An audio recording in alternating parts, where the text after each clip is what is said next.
This is the Insta360 X5. It's a 360 degree camera that does a lot more than I initially thought it would. I suspected I wouldn't like it, but yeah, I'm using this a lot more than I thought I would. I've had very little experience with these kinds of cameras, these 360 degree sports cameras, if you'd like, but a friend of mine, Jono, he has an X4. He came through to my house. We did some filming with it, and I was very hesitant at the time, but we did a couple of things which actually turned out really nicely, and it started to open my mind up to the possibility. I think it boiled down to the fact that I didn't want to like it. Like, I'm used to these traditional cameras that we can point and shoot, and I've kind of always had like some form of antagonism to like sports cameras, but I kind of wanted to put that aside, and my experience with Jono has kind of opened up some really cool possibilities with this guy. There's some pros and cons to whether you should buy it or not. If you're coming from a very similar background to myself, somebody that is a traditional filmmaker or content creator, YouTuber, and this has been put onto your radar, let me explain to you some of my hesitancies that come with this, and some ways this thing is kind of irreplaceable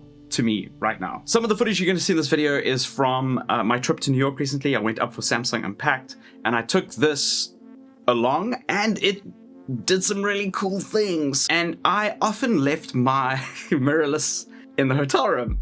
Not to say that this is a mirrorless replacement, it is definitely not. And you'll see that from, so when I was walking around the street, I got some really cool B-roll and shots of the street and really cool environmental stuff. But when it came through to shooting products, like I was shooting the folds and the flips, this kind of helped with some shots, but there's nothing that beats a mirrorless camera. Simply defaulting to this was quite surprising for me. The biggest thing is that there's a lot of learning when it comes from transitioning from a mirrorless camera to a 360 degree camera like this. Fortunately, Insta360 have added some cool stuff with the X5 that I'll take you through. They claim that this has got a 208-minute battery capacity, which I guess in some instances, but that's going to be completely dependent on the environment you're in, how hot it is, what kind of footage you're shooting. It shoots 8K. Well, at least they say it's got an 8K sensor, but remember that's 8K all the way around. So sometimes the footage is crisp, sometimes it's not. There's some much better low lights in the X5 than there is on the X4, and that is thanks to a new processor that they've put inside here, and it does work. It actually, that low light video in the correct setting makes for some very cool footage. For the uninitiated, this is a 360 degree footage. It does stitch together the seams of where it's not catching. I actually do not know how it refracts past this, but it will stitch it together using AI, and that means that the footage that you capture can be edited later, right? There's a 360 degree globe, and you can move in and out of different parts of that footage. The higher resolution, the better at that point, because there's so much information all the way around. The larger the sensor, the better, because there's so much more footage. The lenses are a little bit rugged. I had a really bad experience where I dropped mine, and I actually bought replacements. So I dropped it, and it like landed on concrete, and then somebody stood on it, and then skidded it across the floor, and then had like very large like scratches through the lenses, which sucks. But they do have replacement kits. My criticism here is that the replacement kit is you have to buy one lens. I guess it means that every kit you buy, you don't get like two lenses with it. You can have it, but then yeah, it's pretty easy to replace and to fix yourself. So I repaired my own lenses, which means that there's a lot of longevity. It's about 200 grams, so it's small compared to a phone. But it's comparative. I mean, the phone is slightly heavier. I don't know. When I picked it up, it's heavier than I thought. So that's good and bad in some ways. You want a lighter device. 200 grams isn't crazy heavy, but also you know that there's quality. They're packing a lot inside this little body, which is great. It's only got a 2,400 milliamp hour battery. That's where they get that time from. And it looks like this. It just pops out. It's pretty easy to pop out. The SD card slot is inside the battery thing. It took me a while to find that out, strangely enough. And it's pretty easy to connect it and replace it. There we go, it's locked in. It is waterproof up to 15 meters, so that's cool. You can take this underwater. It has Bluetooth if you want to put in some Bluetooth microphones. So if you've got any other of those wireless microphones that rely on, you know, low latency Wi-Fi, whatever, they don't work with this natively. And there's no microphone input. So you can't plug in a microphone into the body. You have to find one of those Rode or DJI mics that support Bluetooth so that you can connect with it, or Insta360 have their own one. That's a pretty nice looking mic too, and from what I see in reviews, it sounds pretty good. There's only 1/4 inch mount, and it's at the bottom over here. But at the same time, like, it's 360 degrees. It doesn't really matter where that mount is. I guess the only limitation here is that if you can't get it into a specific space or whatever the case is, but you would generally always orient it this way. It does have a photo mode. However, I didn't find the photos really good quality. I do want to spend more time with that photo mode because I think it's a very cool feature. And you can take snaps of the videos inside the app, and we'll get to the app in a bit.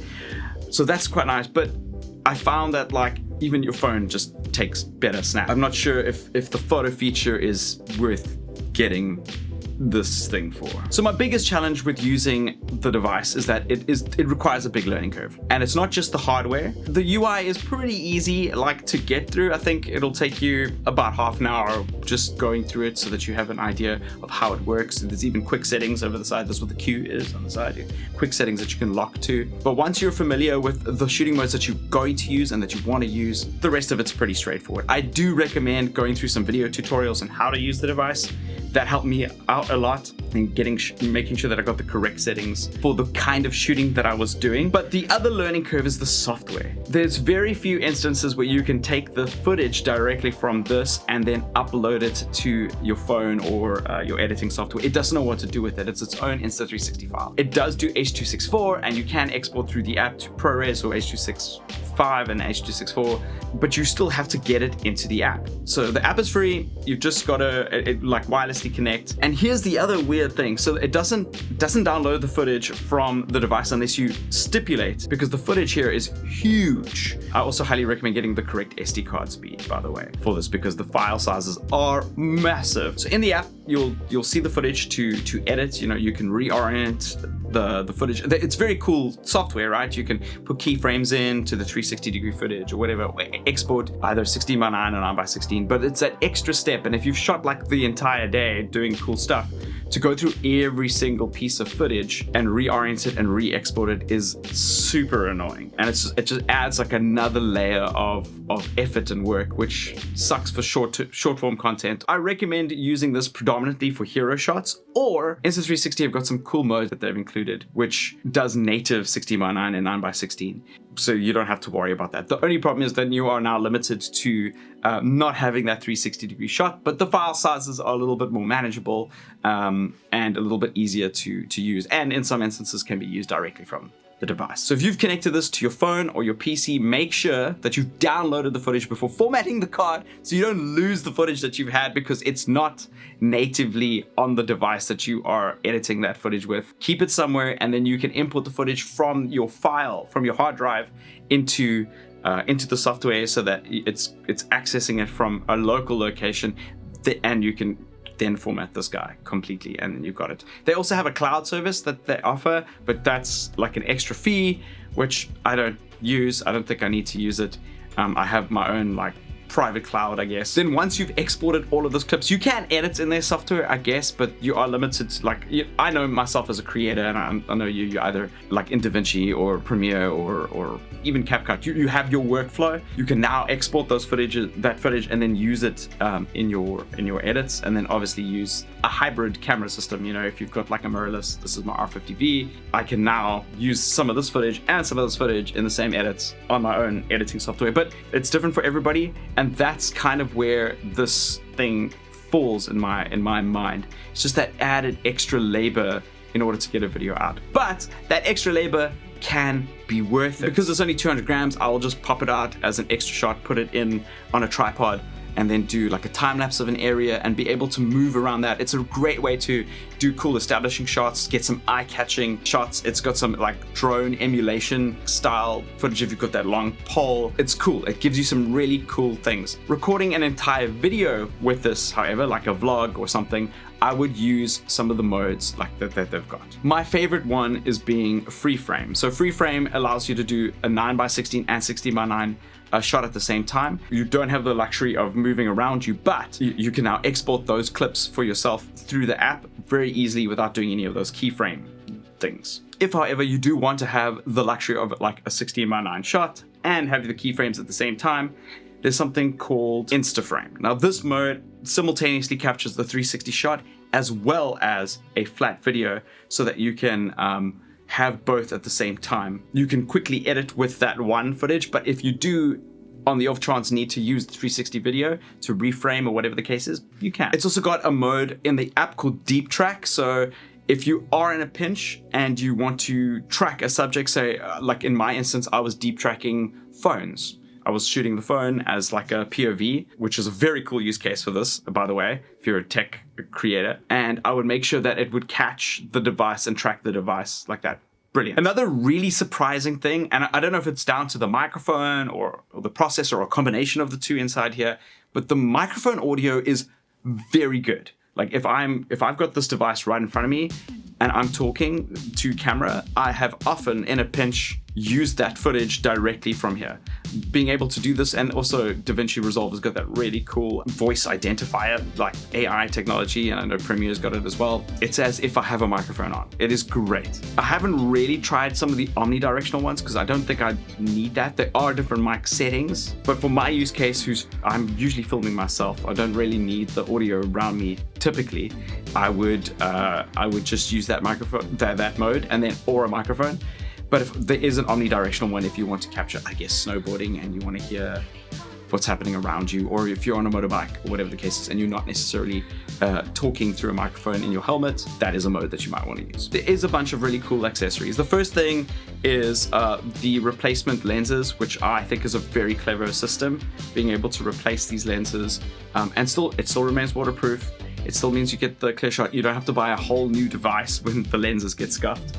And I have also bought these lens caps, and these are also super easy to install. There we go, it's installed now. It just twists on, it's got like a little screw thing. So you might see some of my B-roll with these on and go like, why are these things wearing goggles? Well, that's why. There we go, sorted. So they're both on now, and then the software obviously compensates for it to some degree because it identifies this is on, and then there's a little shortcut on the UI. I've got a chest harness for running now. I went and I also bought like a neck harness, and that neck harness I used for the product shots because it's really nice to get like a POV. I'm going to use it for some driving stuff, and then also the pole, the extender pole. The extender pole's not great for entry-level one because it just collapses, telescopic, but it collapses in on itself. Not great. And then I also bought some other stuff, like it inspired me to buy this like car mount because I want to do some cool car shots with it, and hopefully I'll have those in this video so you can see what they look like. That's the joy of this, you know, having a mirrorless camera like this R50V